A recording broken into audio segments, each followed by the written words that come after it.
कल के वीडियो में मैंने शेयर किया था कि कैसे आसाम में एसटी स्टेटस का जो डिबेट है वो पूरा ऑफ ट्रैक चला गया है। जो असली मुद्दा है वो है लैंड लॉस, कल्चर और लैंग्वेज का इरोशन और माइग्रेशन के वजह से सोशियो इकोनॉमिक प्रेशर जो जितना इंडिजिनियस लोग हैं आसाम में उनके ऊपर दिन ब दिन बढ़ते जा रहा है। तो प्रॉब्लम तो हम लोग सबको मालूम है। तो आज मैं शेयर करना चाहता हूं कुछ सिंपल सॉल्यूशंस जो लीगल है, कॉन्स्टिट्यूशनल है, लेकिन जितना इंडिजिनियस लोग हैं आसाम में वो सबका प्रोटेक्शन में काम देगा। Solution number 1, indigenous land protection act for Assam, ILPA। Land ही सबसे बड़ा मुद्दा है आज के दिन में आसाम में। जमीन को लेके सभी इनसिक्योर है, चाहे वो एसटी हो या नॉन एसटी हो। तो सबसे पहले इंडिजिनियस कौन है, खिलौंजिया कौन है आसाम में, वो हमें तय करना है। एंड आई थिंक ये फर्स्ट स्टेप होना चाहिए और इसमें कोई कंट्रोवर्सी भी नहीं होना चाहिए। अभी किसको एसटी देना है नहीं देना है वो तो बहुत कंट्रोवर्शियल हो रहा है, लेकिन एटलीस्ट कौन खिलौंजिया है, कौन इंडिजिनियस है आसाम में, वो तो आई थिंक ज्यादा उसमें डिबेट भी नहीं है। तो चलो पहले हम लोग ये फिक्स कर लेता है कि इंडिजिनियस कौन है। चलो अभी ये हो गया। अभी उसके बाद में इंडिजिनियस लैंड प्रोटेक्शन एक्ट, एक नया लैंड लॉ हम लोग एनेक्ट करने से हो गया, क्योंकि ये तो असम सरकार का खुद का पावर है। Land is a state subject और अगर हम लोग ये डिक्लेयर कर देता है then we can protect all the indigenous people of Assam. क्योंकि एसटी स्टेटस मिलने से ऑटोमेटिकली आपका लैंड प्रोटेक्ट हो जाता है, ऐसा कोई कॉन्स्टिट्यूशनल पावर नहीं है। इधर आपको अभी शेड्यूल मिलना पड़ेगा, नहीं तो ट्राइबल बेल्ट एंड ब्लॉक बोल के आपका एरिया को डिक्लेयर करना पड़ेगा।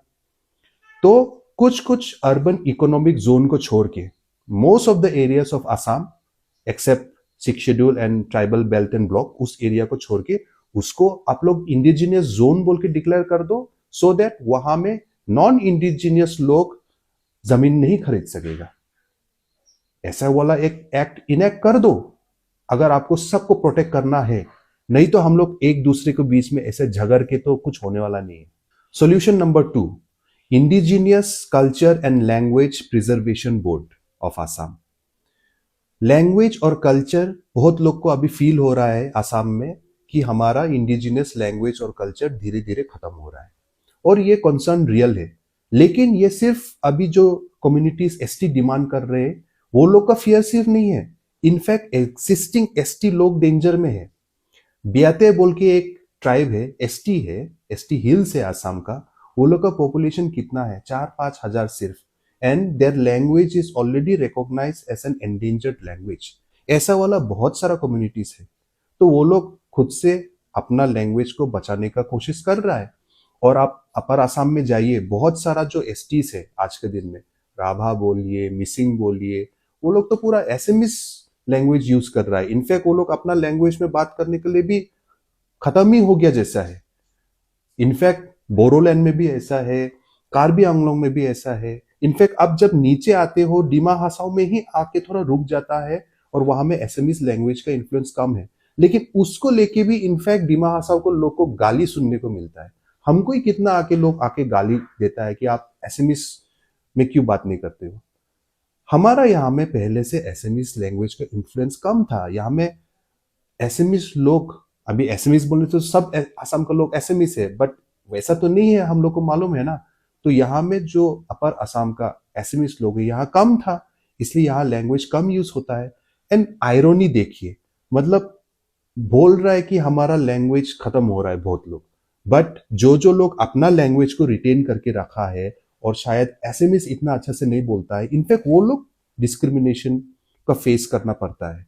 और ये लैंग्वेज का खोने का डर ये रियल है। लेकिन ST status is not a solution. तो हमारा state government he state indigenous language and culture preservation board एक बना सकता है विद रियल पावर। तो उसको एक लीगल पावर देना है, उसके बाद में उसका फंडिंग होना है, so that all indigenous languages of Assam उसको फंडिंग मिले, उसको प्रमोशन मिले, and on rotational wise everywhere when it comes to media, when it comes to popular culture, when it comes to journalism and literature, सबको भी equal status मिले। तो अगर हम लोग ये कर सकता है, then all the languages, all the indigenous languages which exist in Assam will be protected and the people will feel safer. Solution 3, permanent indigenous commission of Assam. तो अलग अलग इंडिजिनियस ग्रुप्स का जो डिमांड होता है उसको स्टडी करने के लिए एक अच्छा सिस्टमेटिक साइंटिफिक प्रोसेस होना है, ना कि एक ग्रुप ऑफ मिनिस्टर्स का रिपोर्ट जो इलेक्शन के समय पेश किया जाए। तो ऐसा होने से तो कोई भी डिमांड है वो एक पॉलिटिकल ब्लैकमेल हो जाएगा कि इलेक्शन सीजन में मिलके कुछ डिमांड कर दो। तो हमेशा क्या होगा कि जो ग्रुप मेजोरिटी ग्रुप है जिसका पॉपुलेशन ज्यादा है उन लोगों का डिमांड को ही देखा जाएगा, because election is a numbers game. तो अभी का जैसे सिस्टम हो रहा है उससे तो केओस हो रहा है, कंफ्यूजन हो रहा है, अपना बीच में लड़ाई झगड़ा हो रहा है। So what we need is an indigenous commission of Assam.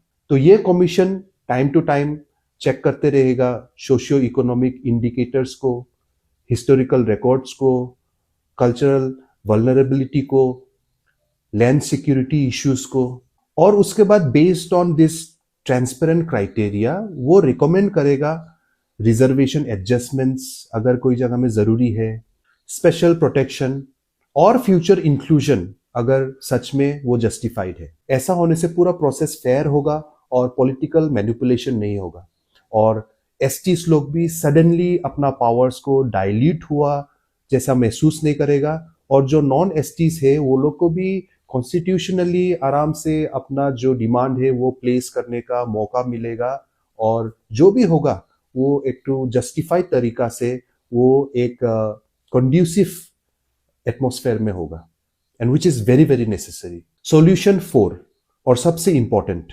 Inner line permit ILP for Assam. अगर माइग्रेशन और डेमोग्राफिक प्रेशर सबसे बड़ा खतरा है तो इनर लाइन परमिट ILP सबसे बड़ा कॉन्स्टिट्यूशनल प्रोटेक्शन है इंडिया में।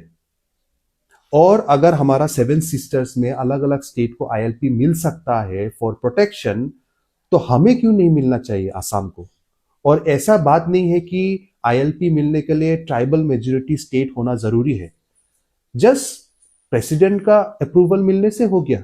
मणिपुर 2019 में ILP मिला without being a tribal majority state. और आप स्टेट्स को देखिए जैसे कि मिजोरम, सब ट्राइबल है, ट्राइबल मेजोरिटी स्टेट, फिर भी ट्राइबल मेजोरिटी स्टेट होके भी, ST होके भी क्यों वो लोग को ILP का प्रोटेक्शन का जरूरी पड़ा? Why did they need ILP, inner line permit? We have to take a bold step. ILP will protect land, jobs, culture, identity, demographic balance more effectively than ST status ever can. तो मेरे हिसाब से तो ये सब real solutions है। Indigenous land protection act, indigenous culture and language board, permanent indigenous commission of Assam and inner line permit. अगर ये 4 प्रपोजल एक साथ मिलकर हम लोग करें तो every indigenous community of Assam will be protected, ST भी, नॉन ST भी, और डिवीजन भी नहीं होगा, no appeasement politics, no political blackmailing और no hatred among the indigenous communities of Assam. तो आने वाला दिन में हम और भी शेयर करेगा कि हम लोग सब मिलके, the people of Assam, the public, हम लोग कैसे इंश्योर करेगा कि ऐसा रियल प्रैक्टिकल कॉन्स्टिट्यूशनल सॉल्यूशंस आए जो डिवीजन क्रिएट नहीं करेगा, कंफ्यूजन क्रिएट नहीं करेगा। क्योंकि जब लीडर लोग साइलेंट है और लीडर लोग ही ऐसा डिवीजन क्रिएट कर रहा है तो पब्लिक को ही लीड करना पड़ेगा, पब्लिक को ही आगे बढ़ना पड़ेगा।